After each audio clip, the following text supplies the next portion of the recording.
ఎన్నో దేవాలయాలకి ప్రసిద్ధి చెందిన, ఇప్పుడు తిరుపతికే పోటీ వస్తున్న మరి మీ వాడపల్లి వెంకటేశ్వర స్వామి, ఇలా ఎంతోమంది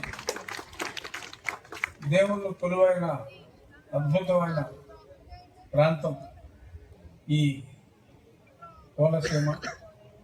ఒక రకంగా చెప్పాలి అంటే కోనసీమ ప్రాంతంలో పుట్టడమే ఒక అదృష్టం.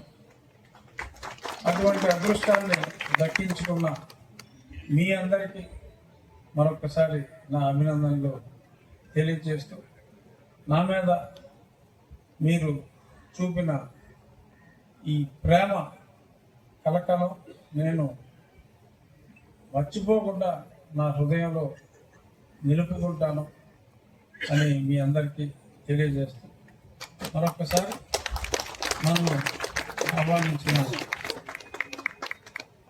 వాసుకి, అలాగే సీతారామరాజు గారికి, పెద్దలందరికీ కూడా నా హృదయపూర్వక ధన్యవాదాలు.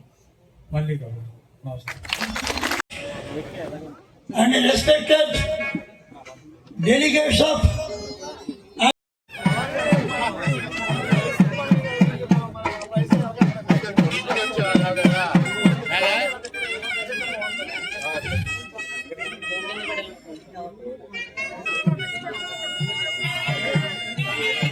అమలాపురం ఎమ్మెల్యే బాబు గారు, రాజు గారు, క్షత్రియ పరిషత్ సభ్యులు, గ్రామ సౌభాగ్యాన్ని నిలబెట్టిన చంద్రబాబు వాసులు,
దుశ్శాలతో సత్కారం సన్మానిస్తున్నారు. అందరూ కూర్చోండి చప్పట్లతోటి. దయచేసి సీట్లు రఘురామకృష్ణరాజు త్రిపుర రాజు గారిని